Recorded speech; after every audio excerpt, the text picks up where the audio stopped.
ఈ విషయం అడుగుదాం. ప్రకాష్ రెడ్డి గారు జైనర్ సారీ శరత్ గారు. ప్రకాష్ రెడ్డి గారు, కోదండరామ్ గారు అడుగుతున్నారు, ఒకటి దీని ప్రాతిపదిక కాదు కదా, ఈ కమిషన్ ఆఫ్ ఎంక్వైరీస్ యాక్ట్ ప్రాతిపదిక కాదు కదా ప్రకాష్ రెడ్డి గారు. సార్ ముందు పెద్దలందరికీ నమస్కారం, మీకు కూడా సార్ భరత్ గారు. నేను ప్రాతిపదిక, ఈ కమిషన్ ప్రాతిపదిక కాదు. వాస్తవానికి కమిషన్ వేసినప్పుడు సిబిఐ ఎంక్వైరీ అనేటువంటి చర్చలోకి లేదు అసలు. ఈ కమిషన్ వేసేసి తాట తీస్తాం, తోలు తీస్తాం, ఒళ్ళు తీస్తాం, ఇవన్నీ మాట్లాడారు కమిషన్ వేసినప్పుడు. కానీ కమిషన్ కు టర్మ్స్ ఆఫ్ రెఫరెన్స్ లో కమిషన్ వేసినప్పుడు మేడిగడ్డ, నరసింహుల్లా 3 అంటే కాళేశ్వరం అంటే 3 కాదు కదా అనేటువంటి విషయం తెలిసి కూడా కేసీఆర్ ను కాపాడడం కోసం 2.5 సంవత్సరాలు 3 సంవత్సరాలు కాలయాపన చేసినారు. ఇప్పుడు మన దాంట్లో మధ్యలో ఈ కాళేశ్వరం ఈ గోష్ కమిటీ రిపోర్ట్ రాగానే దాన్ని సిబిఐ పంపించారు. ఎందుకంటే రిపోర్ట్ లో కానీ లేదా రిపోర్ట్ చేసినటువంటి ఎంక్వైరీ చేసినటువంటి ఆ యొక్క మెథడాలజీ కానీ ఆ మెథడాలజీ విషయంలో కూడా కోర్టు ముందు నిలవదనేది అర్థమైపోయింది వాళ్ళకి. అది ముందే ఇవన్నీ వెల్ ప్లాన్, ఇవన్నీ మంది చాలా పక్కడబంది ప్లాన్ తో చేసినటువంటి కార్యక్రమాలు ఇవన్నీ కూడా అర్థమైపోయింది. కాబట్టి సిబిఐకి ఇచ్చారు. సిబిఐకి ఇచ్చి అది కూడా సిబిఐకి ఏం చేశారు, ఈ మేడిగడ్డ అన్నారం, మేడిగడ్డ దగ్గర కుంగిపోయినటువంటి అంశం మీదనే ఇప్పుడు సిబిఐ ఎంక్వైరీ చేయాలంటే దాంట్లో అవినీతి జరిగిందా లేదా అనేది. మొత్తం కాళేశ్వరం ప్రాజెక్ట్ లో అవినీతి జరిగిందా, డబ్బులు ఎట్లా పోయినాయి, టెండర్లు ఎట్లా వేశారు, టెండర్లు ఎవరు చేశారు, అసలు దీని డిజైనింగ్ ఎవరు చేశారు, డిజైనింగ్ చేస్తున్నప్పుడు ఎక్స్పర్టైజ్ కమిటీ ఏం చేసింది, దీంట్లో కేంద్ర ప్రభుత్వం పాత్ర ఎంత ఉంది, ఏ ఫైనాన్షియల్ ఆర్థిక సంస్థలు ఏ సంస్థలు ఎంత నిధులు ఇచ్చినాయి, దాని నిధుల కోసమని ఎంత రేట్ ఆఫ్ ఇంట్రెస్ట్ మనం తీసుకున్నాము, ఏ వడ్డీకి తీసుకున్నాము, దాని వల్ల వచ్చే ప్రయోజనాలు, ఇవన్నిటికి సంబంధించిన సమగ్ర విచారణ జరిగింది. ఇప్పుడు మీరు మేడిగడ్డ దగ్గర అయితే విచారణ అది కుంగడానికి కారణం అదైతే స్టార్ట్ చేయొచ్చు కదా ఒకటి. రెండోది మొత్తం కాళేశ్వరం మీద విచారణ చేపట్టారు, వద్దని అనేవాళ్ళు ఎవరు భారతీయ జనతా పార్టీని? అప్పుడు విచారణ అనేది సిబిఐని వద్దనే వాళ్ళు ఎవరు? మొత్తం తీసుకుంటామంటే మొత్తం విచారణ చేస్తామంటే వద్దని ఎవరన్నా అంటారు?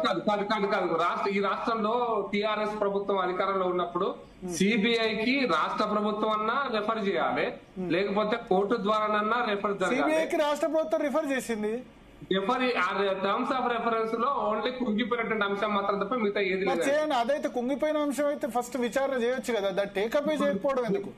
మీకు నేషనల్ డ్యామ్ వెస్ట్ బెంగాల్ లేదా మమతా బెనర్జీ లేదా వేరే ప్రతిపక్షాల అధికారంలో ఉన్న రాష్ట్రాలు ఎగిరెగిరి పోతారు కదా అడక్కు ముందే.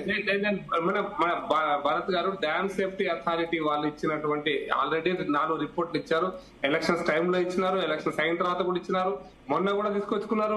ఈ రాష్ట్ర ప్రభుత్వం డ్యామ్ సేఫ్టీ అథారిటీ వాళ్ళను వాళ్ళు ఇచ్చే రిపోర్ట్ ఇచ్చారు. వాళ్ళు కుంగిపోవడానికి అక్కడ కట్టినటువంటి పని అంటే కట్టినటువంటి విధానమే కరెక్ట్ అని చెప్పి రిపోర్ట్ ఇచ్చేసిన అయిపోయింది. ఇప్పుడు దాని గురించి చర్చ అయింది. ఇప్పుడు డ్యామ్ సేఫ్టీ అథారిటీలు ఇచ్చిన తర్వాత 3,000 కోట్ల గురించి సిబిఐ ఇప్పుడు ఎంక్వైరీ చేసి ఇప్పుడు దాంట్లో తోక దొరకబట్టి చాలా అవినీతి జరిగిందని చూపెట్టాలన్నా కాదు. ఇప్పుడు ఏంటంటే బీజేపీ మీద బట్టకల్సి మీద వేసి ఇంకా బీజేపీ బీఆర్ఎస్ ఒకటే కుమ్మక్కని చూడండి అని చెప్పి మరో రాజకీయ ఎత్తుగడలో భాగంగా కాంగ్రెస్ పార్టీ చేసినటువంటి ఎత్తుగడ ఇది. ఇప్పుడు అనుకోవట్లేదు, మీరు సిబిఐ ఎంక్వైరీ చేయకపోతే ఇప్పుడు అనుకుంటున్నారు కదా, అదే అనుకుంటున్నారు మీరు. నేను భరత్ గారు, ఘోష్ కమిటీ చేసినటువంటి పనితీరు, చేసినటువంటి నిర్వాహకము, చేసినటువంటి మెథడాలజీ, ఏ మెథడాలజీ ఎంక్వైరీ చేశారు అది ఈ రోజు చెడ్డతెల్లమైంది కదా. ఏం చేశారు, ఎట్లా చేశారని బయటకు వచ్చింది కదా. ఈ రోజు కోర్టు ముందు ఉంది కదా.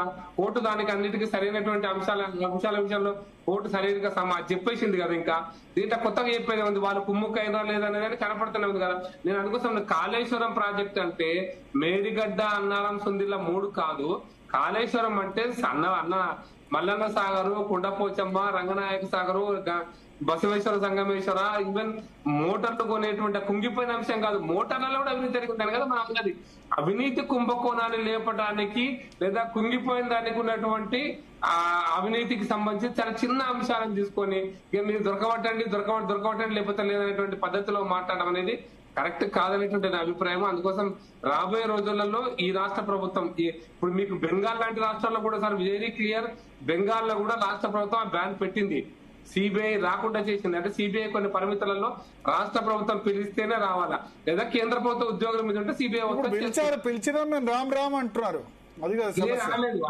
అనలేదు ఈ రామ్ అని అనలేదు. మీరు ఇచ్చినటువంటి ఏ రెఫరెన్స్ అయితే ఇచ్చినారో అది కరెక్ట్ కాదని చెప్తున్నారు. ఇప్పటికి కూడా మీరు ఇచ్చిన తర్వాత అప్పుడు మాట్లాడదాం ఏం జరుగుతుంది అనేది, అప్పుడు మాట్లాడతాం. ఇప్పుడైతే మీరు ఇచ్చిన రెఫరెన్స్ తప్పని మేము అంటున్నాం. ఇప్పటికైతే శరత్ గారు సార్